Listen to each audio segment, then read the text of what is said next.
I know one of the guys who was kicked out of the Pentagon last week, a guy named Dan Caldwell. And he is someone who I vehemently disagree with on a lot of very, very important issues.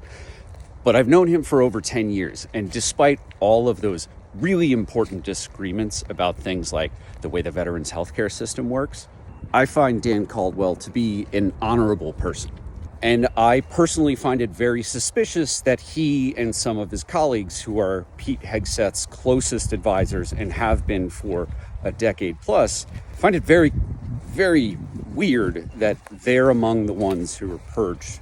And I'll admit my bias out front. I think this is Elon Musk driven.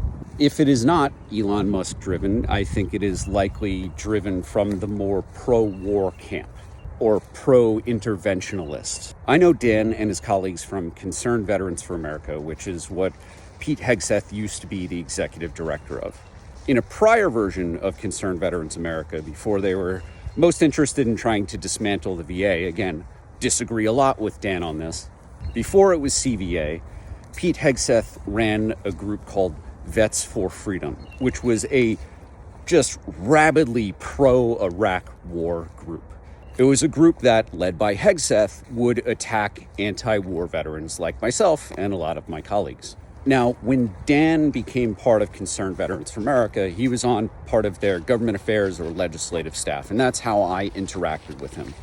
First, as an individual, independent advocate, a student veteran at the time looking to get laws passed to help myself and my fellow veterans. Now, Concerned Veterans for America basically pushes the idea that the Department of Veterans Affairs is inherently broken, it is irreparable, and it must be destroyed, dismantled. The way that they pitch this is veterans should have absolute choice and they should get healthcare anywhere that they want. But in practical terms, this doesn't work because the private healthcare system is A, not designed for veterans and the many needs that we have in our healthcare, and B, it's just far, far, far more expensive.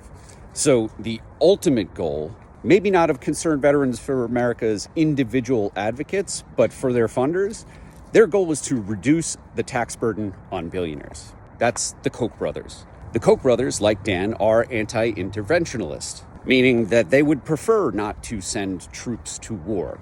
They're much more of the free market, traditional Republican types. And while I don't agree with their ideology, I think that it's at least logically sound. Now, personally, I think that Hegseth got involved with Concerned Veterans for America primarily because he saw it as a paycheck and a platform that he could use to grow his personal brand. Being a guest on Fox News representing this veterans group, Concerned Veterans for America, which was funded by the Kochs, led to him getting a spot on Fox News, which led to him getting his show and really building out this conservative right-wing brand. And though he eventually did rebrand himself as this guy who's skeptical of the war, I'm never going to forget, because I was there when his group, Veterans for Freedom, was attacking and trying to personally destroy any veteran who spoke out against the Iraq war that I served in. During the Trump administration, I was working at Vietnam Veterans America, a major congressionally chartered veteran service organization. And when Trump won, Concerned Veterans for America kind of aligned with Trump because they saw him as a way to privatize the VA or give veterans choice. But Concerned Veterans for America didn't wholeheartedly endorse the Trump platform. They kept them at arm's length, except when it came to the Department of Veterans Affairs. Now, despite our major and very fundamental and important differences, I have always respected Dan Caldwell. I have always thought that he is a good person. He is an honest person.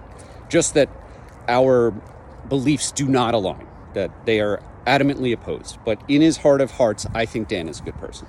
And frankly, I was absolutely shocked when I heard that he was led out of the Pentagon by security last week. Now, Dan and I haven't talked in years, but I think that he is a fundamentally good and honest person. Now, another person from the sphere is this guy called John, I think it's Uyalat or something like that. He was at the Department of Veterans Affairs during the first Trump administration. I personally don't like the guy. I think he's a piece of shit. Then he got a job at the Pentagon, and he was the guy who was like, really bragging that Hegseth removed Jackie Robinson, the history of, the baseball player who was a veteran. Like, he removed that from the Pentagon. And he was like, yeah, Jackie Robinson is a DEI hire or some crazy racist shit. Again, I think John's a piece of shit. But he just wrote an op-ed in Politico where he's talking about this purge of all of Hegseth's most longtime and loyal advisors. Even a broken clock is right twice a day. And I think this is one of those times for John. So if you want to read that piece, go to Politico and their opinion pages.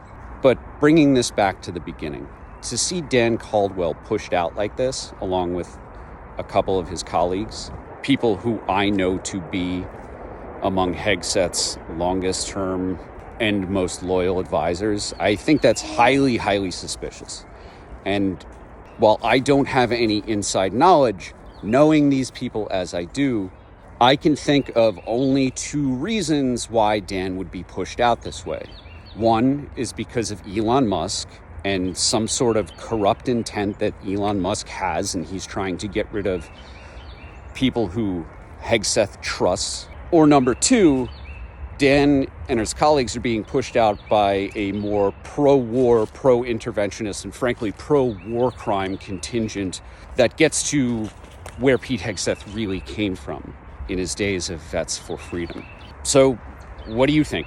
Why do you think that the purge is happening at the Pentagon? Why do you think that Hegseth's advisors are getting pushed out? And who do you think is responsible for it? Let me know in the comments, and do me a favor and hit the buttons wherever they are, like, follow, share. And let's get to the bottom of this.